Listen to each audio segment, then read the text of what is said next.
Estamos iniciando aqui pela TV FIB, canal universitário, mais um Generalidades Bauru. No programa de hoje, vamos mostrar uma entrevista com o escritor Blasco Pérez Rego e com um especialista em política empresarial que veio dar uma palestra no Sesc de Bauru. Voltamos em instantes.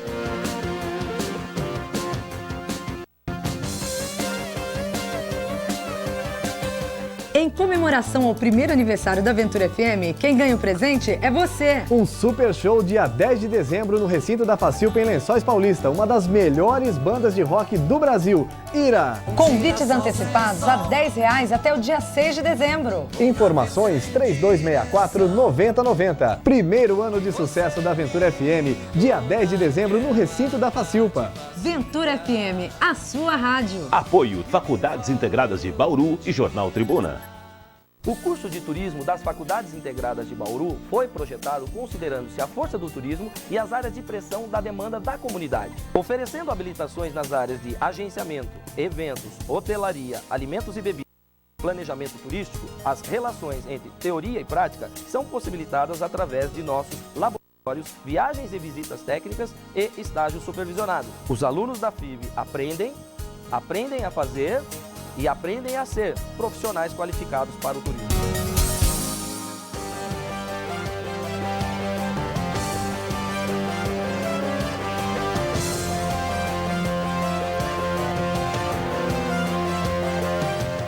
O escritor Blasco Pérez Rego se considera incompreendido dentro da sua cidade. Afinal de contas, ele tem mais de 50 livros publicados e ainda não faz parte da Academia Bauruense de Letras.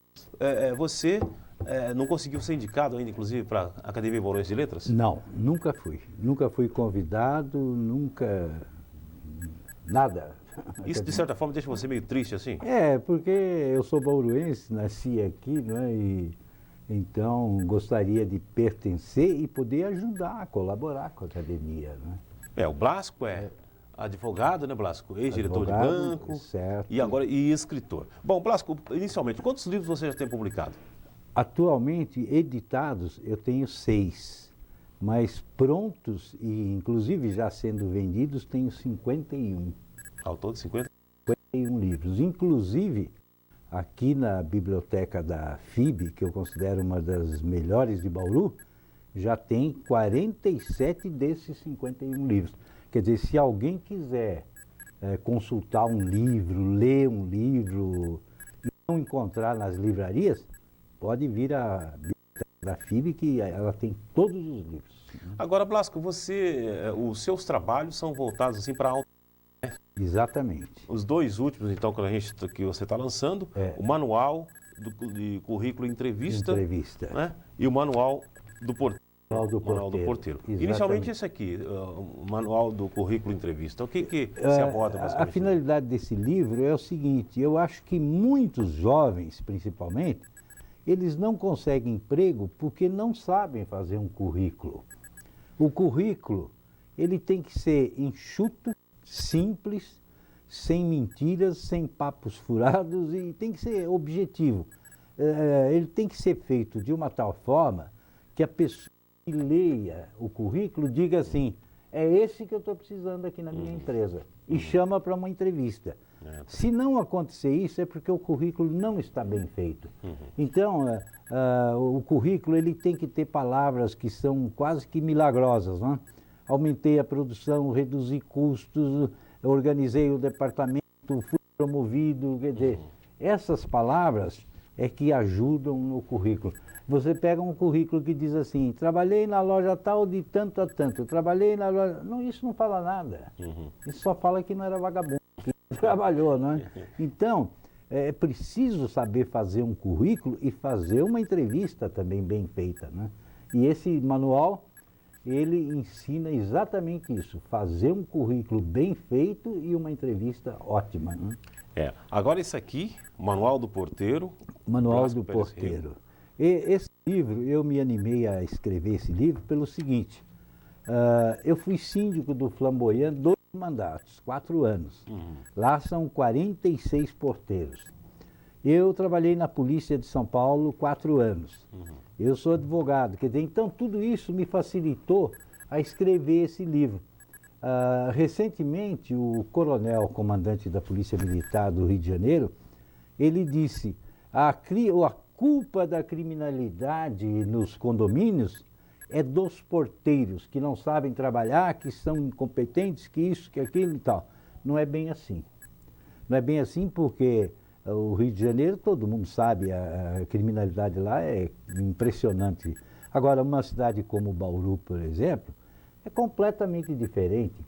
Aqui nós temos empresas ótimas, né, como Consiste, Habitar, VIP, Fornazari, Chedalgos, Gold Service. Essas empresas, elas preparam seus porteiros.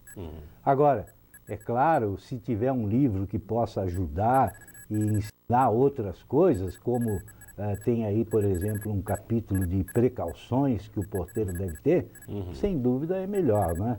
Mas não que aqui não tenha porteiros bons. Em Bauru nós temos porteiros, eu conheço aí uma porção deles, inclusive tem porteiro de empresa aqui, que tem até curso de carro forte, de segurança. Não é assim como falou o coronel lá.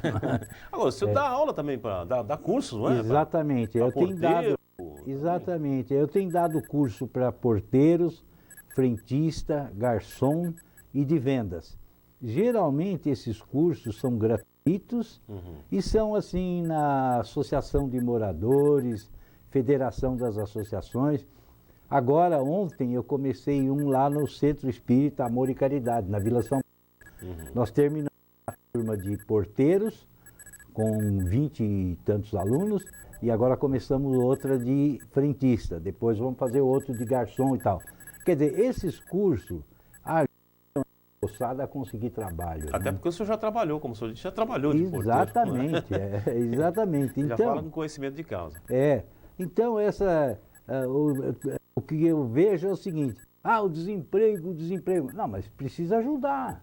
Se não ajudar essas pessoas a fazer currículo, a saber fazer uma entrevista, a ter uma profissão, por exemplo, frentista, garçom, ninguém nasce sabendo. Agora, né? a entrevista, só voltando nesse... A entrevista é um item essencial, já que nós estamos nesse assunto. Portanto, na hora do emprego, né? De se tentar Exatamente, porque quem dá o sinal verde para contratar ou não é o entrevistador. Agora, quais são as táticas aí que você aborda aqui Exatamente, no dia a dia para o candidato ao emprego? Por exemplo, na entrevista, o que é importante? Pontualidade, chegar 10, 15 minutos antes da hora, apresentação pessoal, não é granfino, é bem limpo, arrumado, barba feita, cabelo cortado, sapato engraxado, né? Quer dizer, são detalhes que impressionam bem, né? Educação principalmente, né? Muita educação. Quer dizer, o entrevistador, normalmente, ele é um psicólogo, ele é um diretor de RH e às vezes até o próprio dono da empresa faz questão de entrevistar. Então, daí a grande importância da entrevista, né? Eu, quando era diretor do banco, eu entrevistava candidatos a gerente. E eu me lembro que tinha um lá, o currículo dele era muito bom, né? E ele foi chamado para entrevista. E eu, lendo o currículo dele lá, eu vi que ele era divorciado. Né? E eu falei para ele, me diz uma coisa, você ainda continua separado, né? Ele olhou e falou, graças a Deus eu estou livre daquela vigarista. Quer dizer, não se fala isso numa entrevista. Né?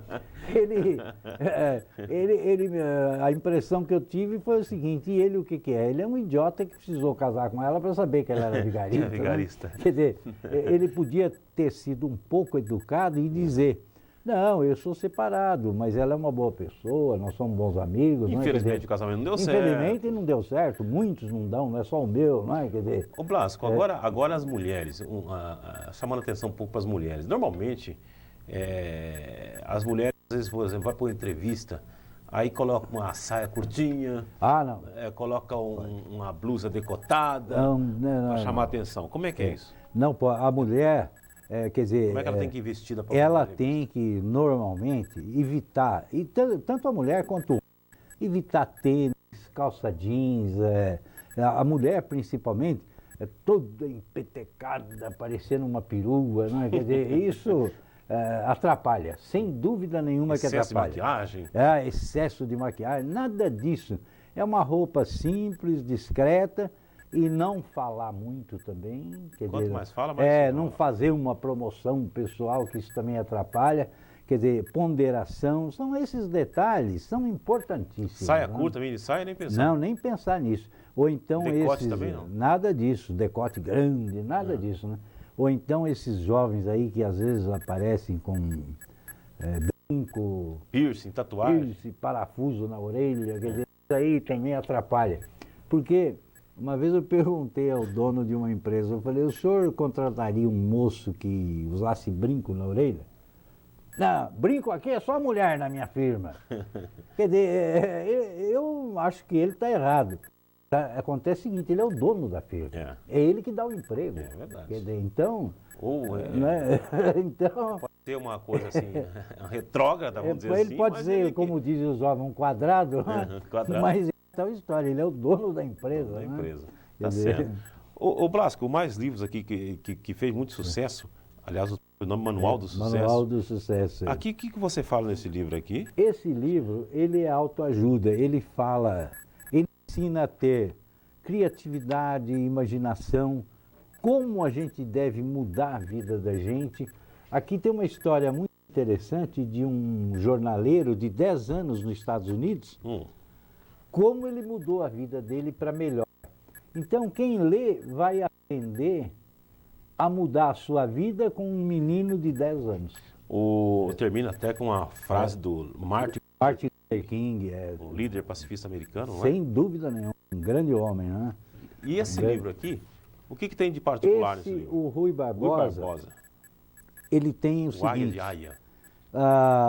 o Rui Barbosa, eu acho, tem gente que diz assim, de insubstituíveis os cemitérios estão cheios, né? Aí tem aqueles que dizem assim, quando eu morrer eu quero ver quem que vai fazer isso. Ele morre e aparecem 10 que fazem melhor do que ele. Agora, Rui Barbosa, eu acho que vai ser difícil e talvez nunca vai aparecer outro que tenha a cultura que ele tem. E esse livro tem a sentença original ditada por Pôncio Pilatos, que condenou Jesus Cristo. E tem o comentário dessa sentença feita pelo Rui Barbosa. Quer dizer, é um livro que interessa para promotores, juízes, estudantes de direitos, professores de direito, por causa desse julgamento, né? Tá. Essa sentença eu consegui no Museu da Espanha. Tá. E tem também uma outra coisa muito interessante aí, que é uma ficha de Jesus Cristo feita por um governador da Judéia que antecedeu Pilatos. Tá. Ele fez essa ficha de Jesus Cristo para o César. Talvez o César não tenha recebido ou não tenha lido, né? Mas é muito bonita essa ficha. Ô Blasco, pra gente, já estamos quase chegando no final do nosso tempo, mas é importante falar para o telespectador da TV FIB do próximo livro seu, Certo. que está para ser lançado. O próximo livro deve Voo ficar... da Ro- Exatamente. Ele deve ficar pronto Como a é que chama semana mesmo? que O vem. Voo da Rosa? Ele chama O Voo da Rosa. São 3 histórias de amor verídicas. Eu conheci essas pessoas. E a terceira história, a última história, é de um casal de judeus que queria acabar com as guerras de árabes e judeus. Ele achava que aquilo era um absurdo, que a guerra não tem cabimento, que o mundo tem que acabar com essas guerras, tem que viver em paz e tal. Ele era realmente um pacifista, um lutador pela paz. E ele se chama O Voo da Rosa porque ele tinha 54 anos e a esposa dele, que era uma loira muito bonita, inteligentíssima, tinha 31. E ela teve um infarto, faleceu, e ele me telefonou 3 horas da manhã e disse, Blasco, vem na minha casa que aconteceu a maior desgraça do mundo. Né? Jacques, o que aconteceu? A Branca teve um infarto fulminante. E quando eu cheguei lá, eu toquei a campainha, ele abriu o portão chorando e lá tinha um jardim bonito de rosas, que ela gostava muito de rosa, né? E ele disse, a morte dela foi como se a rosa mais linda desse jardim voasse para nunca mais voltar. E eu, daqui para frente, eu só quero morrer e ir para onde a minha mulher foi. 40 dias depois ele morreu. Morreu por amor. Que loucura. Uma coisa, olha, inclusive, eu e um outro colega, nós éramos advogado dele numa ação grande. Nós estávamos pedindo uma indenização violenta. Era coisa assim de 40 milhões de dólares. Naquela noite, ele pegou toda aquela papelada, jogou tudo na lareira e disse: isso aqui não vale mais nada. Eu só quero morrer e vou morrer. E 40 dias depois ele morreu. Que loucura. Mas foi a história mais linda, o caso mais lindo de amor que eu conheci na minha vida, foi desse casal. Esse livro, então, Esse livro vai sair quinta-feira da semana que vem da editora Avalon. Avalon é quem edita meus livros, é um pessoal muito competente, muito bom. Eles trabalham com papel de primeira qualidade, o livro nunca vai ficar amarelo, nada, quer dizer, é uma editora sensacional.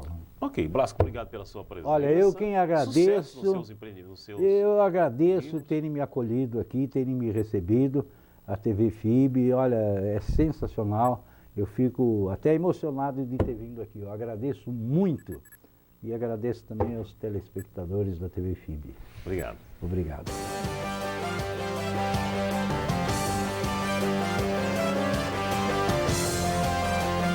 O curso de turismo das Faculdades Integradas de Bauru foi projetado considerando-se a força do turismo e as áreas de pressão da demanda da comunidade, oferecendo habilitações nas áreas de agenciamento, eventos, hotelaria, alimentos e bebidas e planejamento turístico. As relações entre teoria e prática são possibilitadas através de nossos laboratórios, viagens e visitas técnicas e estágios supervisionados. Os alunos da FIB aprendem a fazer e aprendem a ser profissionais qualificados para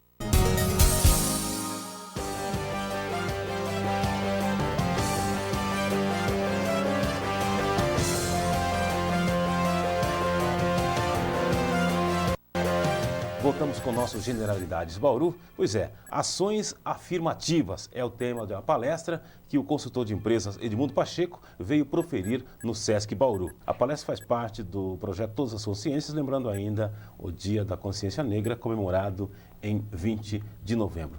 Edmundo, quando se fala em ações afirmativas, logo vem à cabeça das pessoas, principalmente dos leigos, não é? Um tema um tanto vago, né? Quais são essas ações afirmativas? Ações afirmativas, ela visa principalmente trabalhar com programas voltados a minorias, voltado para as classes que são menos favorecidas na nossa sociedade, como por exemplo os negros. Então esses programas eles visam, vamos dizer, colocar a pessoa no mercado de trabalho, numa faculdade, de maneira que ela tem uma espécie de reserva para ela, para justamente ela poder superar os seus problemas socioeconômicos. E que tipo de ações, assim, por exemplo, mais especificamente, que são colocadas? Olha, Você tem divulgado na sua palestra? eu vou citar um exemplo, vamos dizer, ação afirmativa, hoje tem se falado muito, e principalmente em cotas em universidade, é um exemplo de ações afirmativas. Mas isso não é uma coisa nova no Brasil. A primeira ação afirmativa no Brasil, ela data de 1818, quando vieram para o Brasil 2.000 suíços e fundaram a cidade de Nova Friburgo, no estado do Rio de Janeiro, tudo bancado pelo Estado brasileiro. Certo. 10 anos depois, em 1828, nós tivemos a vinda dos alemães, que fundaram a cidade de São Leopoldo, no Rio Grande do Sul, onde boa parte também do erário do Estado era destinado ao desenvolvimento dessa comunidade.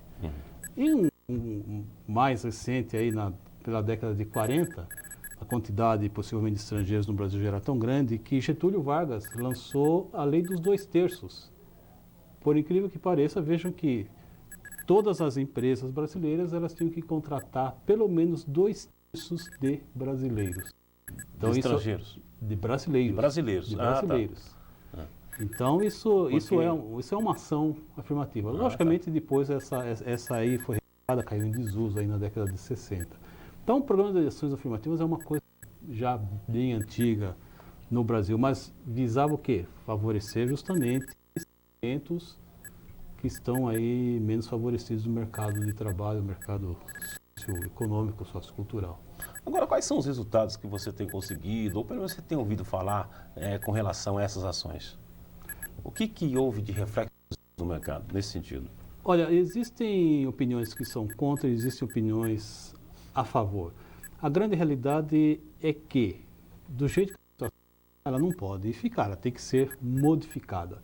Se nós queremos ter que toda a sociedade, vamos dizer, participe do mercado de trabalho, do desenvolvimento do país, então nós temos que realmente privilegiar algumas delas para que ela consiga se nivelar. Então, por exemplo, nós temos lá, vou comparar, por exemplo, um programa de diversidade. Esse seria o ideal, que toda a sociedade brasileira trabalhasse num programa de diversidade. Não só para os negros, mas também para as pessoas portadoras de deficiência, também para as mulheres, para os indígenas, correto? Mas não é isso que acontece. O Brasil tem todas as camadas representadas. Nós pegamos o mercado comum europeu. Por exemplo, o português, ele é muito diferente do alemão. O polonês, ele é muito diferente do inglês, do espanhol. Em compensação, mas o que acontece?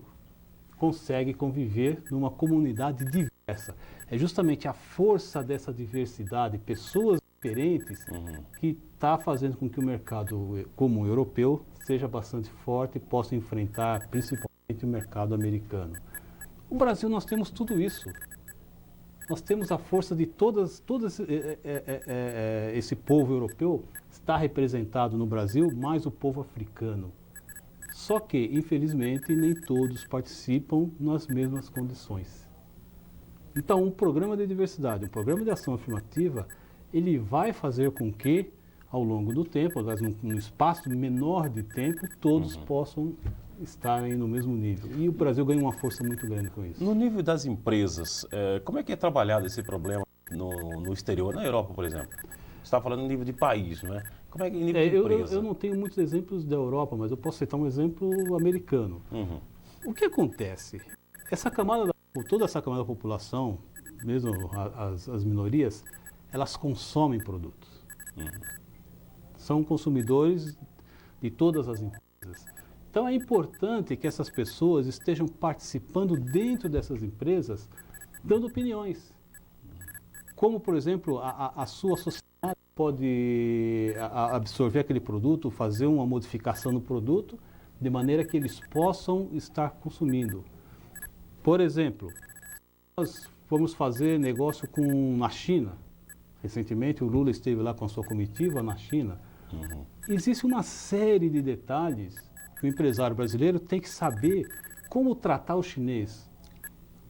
Uma pequena gafe que ele cometa, ele pode realmente perder ali um grande negócio. Não é interessante, então, que ele tenha um chinês dentro da sua empresa e comandando justamente essa parte de relacionamento? Então é a mesma coisa com as mulheres, a mesma coisa com o negro, com os portadores de deficiência, que são pessoas, são consumidores como os outros, e eles têm que estar ali representados. Então, o programa de ações afirmativas dentro da empresa, ele nasce justamente nessa visão comercial. Primeiramente porque essas pessoas são consumidoras. Então vamos trazê-las para dentro da empresa. É ótimo para o marketing da empresa, ótimo para a marca e ótimo para a comunidade. Então, o americano descobriu isso e vem trabalhando em cima disso. Infelizmente, pouquíssimas empresas brasileiras ainda despertaram para essa situação. Mas é importante que essas pessoas estejam participando em cargos de decisão e não na base da pirâmide. Porque é nos cargos de decisão, gerentes, diretores executivos, que elas vão poder dar opinião na modificação de um produto que possa, então, atender aí o seu segmento na sociedade. Agora, você é consultor sobre gestão de diversidade, né? E ex-presidente da ONG Fórum da Diversidade da Kodak do Brasil. Como é que fala um pouco sobre a sua trajetória, especialmente também à frente dessa ONG? Eu após 27 anos de trabalho na Kodak, eu deixei a empresa para atuar justamente nessa área de consultoria. Essa ONG, ela nasceu justamente, vamos dizer, de um modelo americano. Primeiramente, a empresa tem um programa de ação afirmativa, onde visa o desenvolvimento de pessoas portadoras de deficiência, afrodescendentes, mulheres e vários segmentos. Então, esse modelo, quer dizer, o modelo do Fórum da Diversidade, ele ajuda esse programa de ação afirmativa. Então, é um grupo de pessoas que se reúne bancados pela empresa, até financeiramente, onde se discute, então, a questão do negro e a questão da mulher. Isso aqui no Brasil, nós partimos para esses dois segmentos e isso deve ampliar para os próximos anos dentro da empresa. Então, vamos dizer, comemora-se dias especiais, como o Dia Internacional da Mulher, dia 20 de novembro, Dia Nacional da Consciência Negra, mas traz esse assunto para dentro da empresa, que até então era um assunto muito velado. Todo mundo sabe que o problema existe, mas não discute. Então existe uma mesa diretora que seleciona os assuntos para serem discutidos. Trata-se aí pessoas para dar curso, especialistas em determinado segmento. Chama-se os associados, os gerentes, os chefes para participarem então de um painel de discussão sobre o assunto.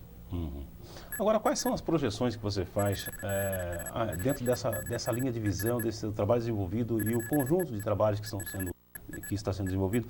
Quais são as expectativas, né, com relação ao futuro aí das minorias, né, dos afrodescendentes e outras pessoas também que têm esse problema para se inserir no mercado de trabalho? A questão do negro, vamos falar assim, principalmente, é uma questão bastante antiga. Veja que o Brasil tem aí 500 anos de descobrimento. Desses 500 anos, 350 anos foi sob regime de escravidão. 350 anos. Nenhum país no mundo teve tanto tempo assim. A abolição da escravatura tem apenas 116 anos, é muito pouco tempo. Então existe ainda aquela cultura de que o negro está em segundo plano. Então é comum, é normal a pessoa ver o negro trabalhando como empregado doméstico e outras posições, posições mais simples, vamos dizer assim. Logicamente que ser um empregado doméstico é uma profissão também, né, bastante nobre, mas logicamente comparado à sociedade não olha dessa maneira. Um trabalho menor remuneração. Então, nos cargos de maior remuneração, você vê pouquíssimos negros trabalhando, mas isso é cultural, então é transparente. Para o povo, de uma maneira geral, a coisa parece que deve ser assim mesmo. E até para o próprio negro que nasceu nessa condição, parece que essa é a realidade. Correto? Esse governo que está aí, ele está tendo a coragem de colocar o dedo na ferida, de mexer nessa vamos dizer, de maneira que mude isso. Só tem uma maneira de mudar isso: educação. E para o que acontece hoje, nós não vemos um negro dentro das universidades, pelo menos as universidades de ponta. Nós estamos falando aí das 3 principais universidades estaduais. USP, Unesp, Unicamp. Exatamente. Então, o negro está justamente nas faculdades onde, vamos dizer, tem que pagar. E hoje, de 65% a 70% da população mais pobre do país é composta por negros. Então fica difícil realmente ele superar a sua situação cultural nessas condições. E o programa de cotas, ele vem justamente ajudar a dar um empurrão nessa situação. Isso não quer dizer que vai se dar emprego, vai se dar estudo de graça, mas ele vai entrar na faculdade quebrando normas. Não. As pessoas são capazes, nós temos muitas e muitas pessoas, muitos negros capazes. Agora, além disso aí, da questão das cotas, o que mais o poder público pode fazer para se tentar uma sociedade mais igualitária? Eu diria o seguinte: se o próprio governo, ao comprar de empresas que forneçam para o governo, elas deveriam ter uma certa quantidade de pessoas negras ali no comando ou trabalhando dentro da empresa.